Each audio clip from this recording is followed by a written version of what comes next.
Hola, muy buenas tardes. Muchas gracias, maestra Claudia, por esta oportunidad y este espacio que nos da para poder compartir. También es un gusto estar compartiendo este espacio con el maestro Carlos Esteban. Y pues creo que los retos son muchos. No vamos a ponernos un poco en contexto. Prácticamente estuvimos todo un ciclo escolar hablando precisamente en el ámbito de educación básica y también en educación superior, 2 semestres, prácticamente en educación a distancia. Se ha mal utilizado por ahí la palabra educación en línea. Nosotros no dimos ni recibimos educación en línea, dimos educación a distancia y con una articulación hasta cierto punto medio chafona por ahí, porque faltaron varios elementos que habría que tomar en cuenta. Eh, y tras acabar el ciclo escolar 2020-2021, podemos decir que en México 740,000 personas de entre 3 a 29 años, según la INEGI, abandonó la escuela. Estas cifras son cifras, a pesar de que en porcentajes es muy poco, aproximadamente el 2.4%, pero ya cuando hablamos de cifras reales, estamos hablando de bastantes sueños, de bastantes propósitos y metas por ahí planteadas que pues se fueron a la borda por diferentes circunstancias. No podremos decir que todo ha sido 100% por las causas y las consecuencias de la pandemia, pero sí podemos decir que muchos elementos que están a su alrededor llevaron al abandono escolar. En este escenario y bajo este panorama, yo soy de los docentes que creo, y hablo desde mi perspectiva, desde mi opinión, que ya era urgente un regreso. Ya era urgente un regreso a clases por muchas circunstancias, principalmente por las circunstancias económicas en las que está nuestro país, en donde tal vez los colegios, las escuelas privadas tenían hasta cierto punto una estrategia de acción mucho más clara, mucho más precisa, pero desde mi punto de vista la Secretaría de Educación Pública no tuvo una estrategia bien planteada en la cual se tomaran en cuenta todas las características de México.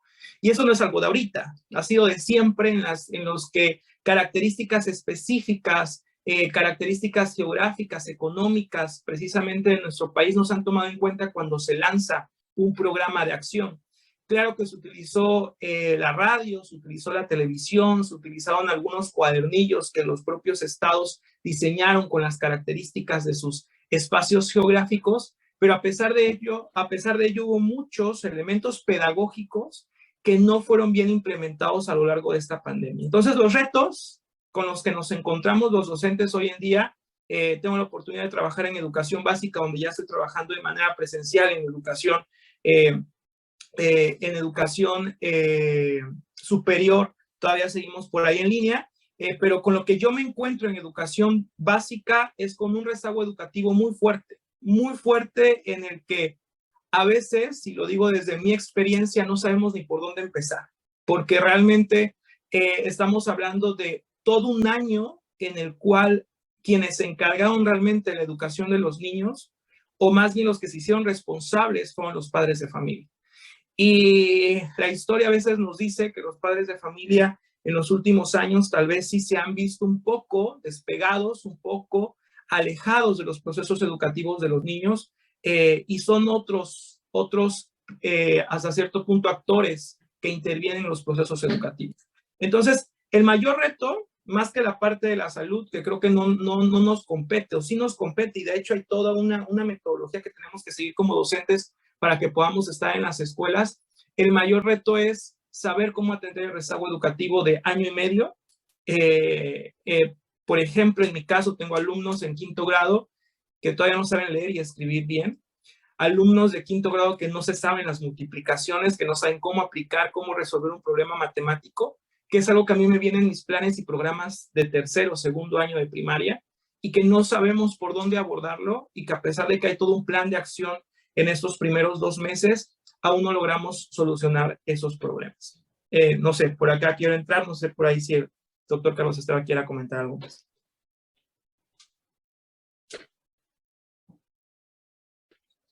¿Puedo, maestra Claudia? Claro que sí, profe, adelante. Okay. Bueno, definitivamente lo que ha ocurrido con esta situación en los diferentes ámbitos educativos, desde el nivel preescolar, primaria, secundaria, bachillerato y educación superior, ha tenido diferentes momentos y etapas sobre esta pandemia y la forma en cómo cada nivel ha afrontado estas problemáticas a las que se ha tenido que en muchas ocasiones darle solución bajo las medidas que el propio docente implementa. Una de las cosas que nos estamos enfrentando efectivamente es la salud, pero la salud mental, tanto por un lado de los niños, jóvenes y adultos, como de los propios docentes, que está sucediendo un fenómeno bastante, pues bastante curioso, porque no solo, en algún momento pensábamos, hace un año, que solamente esto ocurría con los alumnos, que había depresión, ansiedad, desórdenes alimenticios, en fin, un sinfín de factores ahí que nos los hacían saber. Sin embargo, hoy en día estamos sabiendo que no solo lo están viviendo o lo vivieron los alumnos, lo vivieron también nosotros como académicos, ¿no? Y que en lo que respecta a educación superior, pues a veces pensaríamos que es un poco más fácil el poder interactuar con el también adulto, ¿no? Mayor de 18 años, pero a veces es un poquito más difícil por las formas, por las comunidades donde viven, el poder comunicarnos, tal vez a través de un dispositivo, pero no todos contaban en aquel momento con alguna herramienta que les permitiera estar comunicados para realizar las actividades, llevar a cabo el proceso de enseñanza-aprendizaje de manera adecuada, correcta, y esa transmisión, esa cooperación mutua entre docente y alumno, pues se vio coartada, ¿no?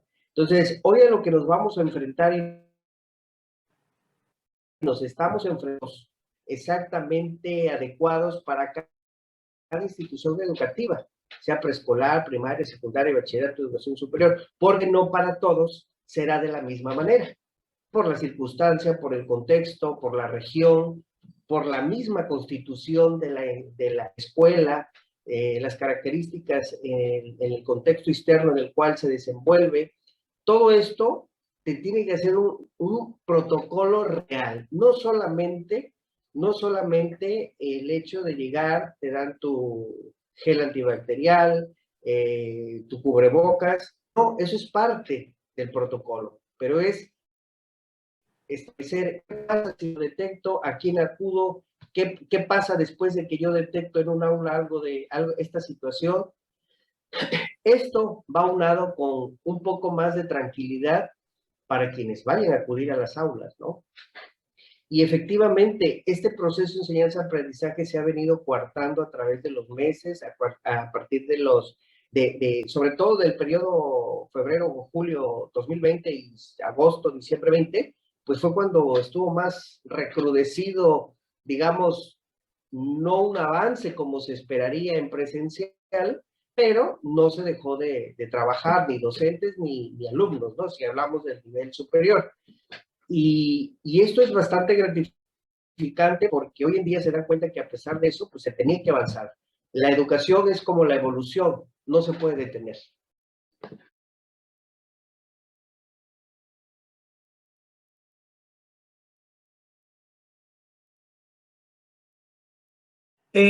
Maestra Claudia, en educación básica sí hay todo un plan de acción que se está llevando a cabo por parte de los docentes.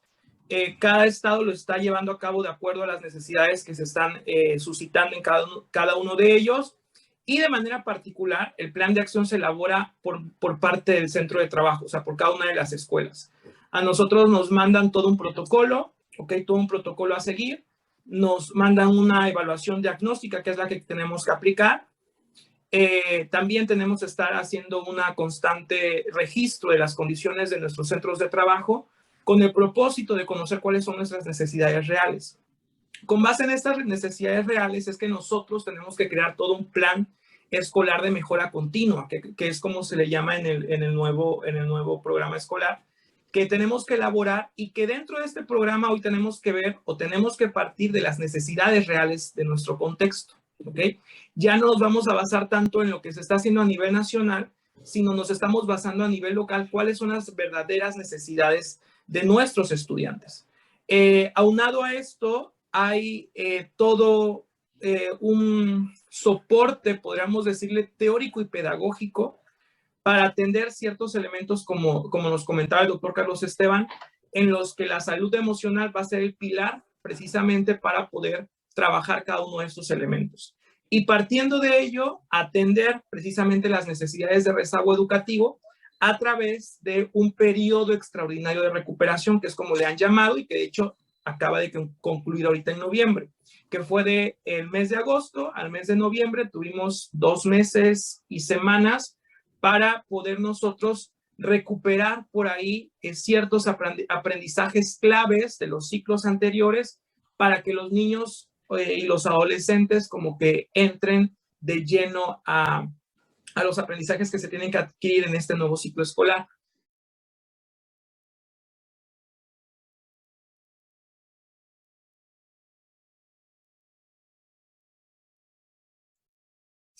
Desde mi experiencia, el regreso a clases fue algo que trajo mucha satisfacción tanto a los padres de familia como a los alumnos. En primera, porque los padres de familia ya no estaban acostumbrados a hacerse cargo de sus hijos, y esa es una realidad que de repente se nos olvida. La verdad, la escuela en México se ha convertido, hablando en educación básica, en la guardería nacional, ¿verdad? Entonces, el hecho de tener a los niños en casa, a los adolescentes en casa, era un conflicto bastante fuerte para muchos de los padres de familia. Cuando nosotros llegamos a la comunidad y planteamos el regreso presencial, la respuesta en automático de todos fue un sí. Fue un regresamos, y fue un regresamos que necesitábamos todos. Pero sí, creo que fue acertado el regreso, y creo que va a ser acertado el regreso también de la educación superior. Ya a mí ya me urge ver realmente si mis alumnos en nivel superior están aprendiendo o no. O sea, sí, porque he detectado muchas veces que trabajitos que pagan, ¿no? O sea, sí me envían el trabajo, pero ese trabajo pagado, y lo he detectado, y pues, ¿cómo hacerle? Porque no están sacándolo de internet, no están nada, pero yo sé que tú no eres capaz de eso, ¿no?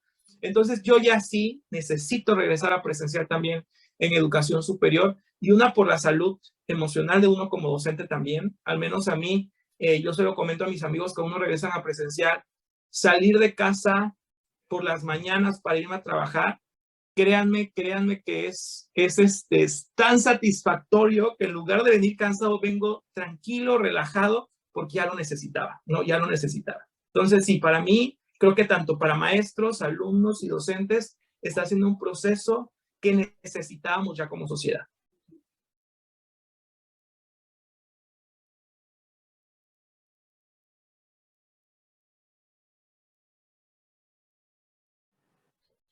Bueno, precisamente hay pros y contras, ¿no? Hay quienes dicen que en algún momento la familia nuclear se unió más, se conocieron quién vivía en casa, pero después de pasado un tiempo, pues eso creó problemáticas que lo hemos visto por todos lados, como lo comentaba el maestro Carlos Arturo, que evidentemente muchas veces hay quienes viven violencia al interior de sus hogares, ¿no? Y que los refugios, pues precisamente son las instituciones educativas o los medios por cuales pueden detectarse muchas situaciones, sobre todo en educación básica, pues para protección de los mismos niños, ¿no? En ese sentido, pues por eso decía yo que pros y contras, porque si bien es cierto que unió más a las familias y sobre todo en aquellas donde hubo decesos, también hubo pues problemáticas de que no se podían trasladar de un lugar a otro, no podían visitar a sus familiares. Esto pues de alguna manera pues complicó lo que decía yo hace un momento, la parte emocional del individuo, y que de manera muy grasa y afecta al niño, al adolescente, en su motivación muchas veces para continuar sus estudios, y más por estas vías, porque lo que ocurrió con esto fue que ninguno de nosotros estaba preparado para afrontar algo así, ni mental, ni psicológica, ni tecnológicamente, ninguna institución educativa. Hoy en día, me parece que gracias a la pandemia, muchas instituciones educativas en el país ya pueden decir que están preparados a futuro por si esto vuelve a repetirse. ¿Cómo? a través de la mejora de sus plataformas internas, si hablamos de educación superior o de escuelas de instituciones particulares, tienen sus propias plataformas que pueden ofrecer a sus estudiantes y a sus docentes para que sea esta manera de comunicación y la educación, como decía, no se detenga. Entonces, esto, la pandemia favoreció, que nos preparó para el futuro. Muchos de los estudiantes, sobre todo de nivel licenciatura y posgrados, que tal vez en posgrados llevaban mucho tiempo sin estudiar, hoy, gracias a esta tecnología que hoy estamos viviendo, esta forma de aprendizaje nuevo, pues han aprendido lo que no hubieran aprendido en presencial. Jamás hubieran manejado terminología tecnológica si no estuviera, incluso nosotros, un servidor, hace 1 año y medio atrás, en marzo de 2020, pues no sabía que existía Zoom, ¿no? Hoy en día es el común denominador decir, te veo al rato en Zoom, y nos conectamos en Zoom al rato, o Teams, o cualquier otra aplicación. Ya se hizo el lenguaje muy común, el podernos referir a esto. Hace 1 año no lo teníamos, ¿no? Por eso creo que los pro de esta pandemia ha sido que, aunque sea a fuerza, de actualizarnos, de aprender cosas que tiene que ver con que nos lleva hacia un futuro no lejano de la educación tecnológica, de la educación en línea, de la educación virtual, ¿no? De esta comunicación a distancia que muchas veces veíamos muy alejada de la realidad y que hoy es tan fácil comunicarnos hasta por un celular, ¿no? Ir caminando y te puedes conectar sin ningún problema. Entonces, ha sido el beneficio, lo veo así de manera positiva de esta pandemia.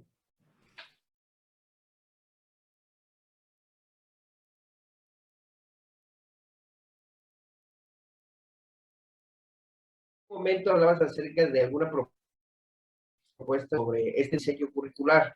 Sí. Y precisamente, con respecto a lo que nos preguntas en este momento, definitivamente hace falta una reestructuración a nivel nacional, pero yo diría a nivel mundial, para el fomento de valores, no solamente, sino a todos los que nos rodean, porque definitivamente con mayor claridad cómo se ha venido perdiendo este respeto, este valor que antes era considerado el docente casi como tu segundo padre o tu segunda madre, y a quien le tenías que obedecer y que tenías que hacer lo que te indicara, ¿no? Y muchos se formaron de esta manera, no son en su mayoría, claro, hay sus excepciones, pues muy buenas personas, ¿no? Honestos, responsables, disciplinados, con valores, y que muy seguramente en esta nueva generación que está, pues lo que tú decías, o sea, no hay o no se observa ese fomento en los valores, no solamente desde la escuela, en todo, sino viene desde casa. Si la mamá o el papá no fomenta el respeto hacia sus maestros, ahora imagínense si va a fomentar el respeto hacia su propia familia. Entonces, es muy importante que por lo menos intentemos, a través del diseño curricular, de los diferentes planes de estudio, poder incorporar alguna experiencia educativa, materias, asignaturas, que fomenten por lo menos, digamos, que se luche para fomentar cada día más sobre los valores que deben de existir.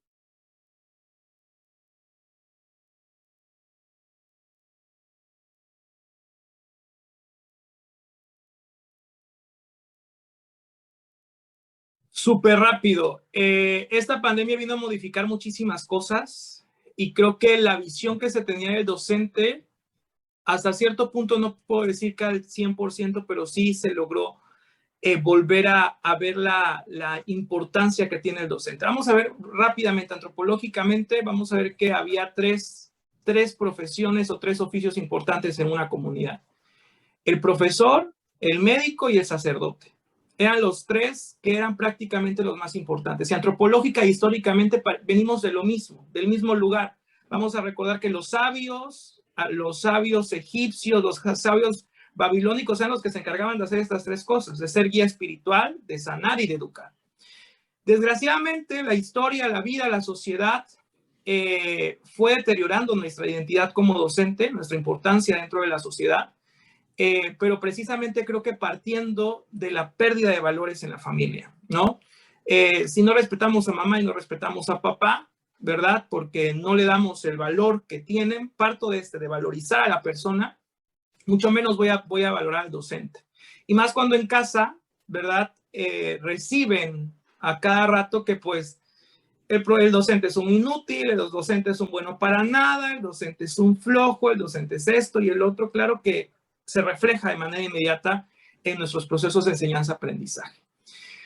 Pero ahora que nos vamos a las aulas, nos vamos a las casas, perdón, nos damos cuenta que lo que hacía el maestro no era nada más irse y parar a hablar. Y era algo que, lo que él hace yo puedo hacer. No es cierto. Muchos nos dimos cuenta que es un trabajo y es una profesión, sí, hasta cierto punto, nosotros mismos como docentes hemos hecho que sea desvalorizada, porque de hecho mi tesis de maestría va sobre eso, sobre cómo es que hemos perdido la identidad docente, y mucha culpa la tuvimos nosotros, y la hemos tenido nosotros como gremio.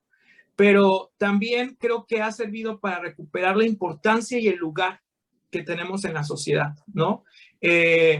Y tenemos un trabajo bien arduo ahora para poder mantener este estatus, esta valorización que necesitamos como docentes, para que entonces la sociedad se siga dando cuenta de lo importante que es que los educadores seamos educadores profesionales. Y al hablar de profesionales, de la profesionalización docente, hablo de que esta parte de que el docente ya nada más tiene que ser un normalista, con todo respeto, ya tenemos que ir aumentando y estamos en un espacio, un lugar en el que nos dimos cuenta que ya solamente con saber enseñar no es suficiente, sino ahora el uso de las tecnologías. Como docentes ya no nos podemos quedar solamente con lo que nos enseñaron hace 20, 30, 40 años, sino ahora las necesidades son completamente diferentes y están enfocadas precisamente a atender estar preparados, porque hoy fue una pandemia, no sabemos más adelante qué vaya a suceder, puede suceder de todo. Estaba escuchando la vez pasada precisamente también una plática donde ahorita fue una pandemia en la que gracias a Dios tuvimos luz y energía, pero no sabemos qué vaya a venir más adelante, que de repente nos quedemos sin luz y energía por días, semanas, y entonces, ¿qué hacemos? El asunto ahora es solucionar, proponer desde la docencia para que entonces, como decía el doctor Carlos Esteban, evolucionemos, porque tenemos que evolucionar. El que no evoluciona se queda.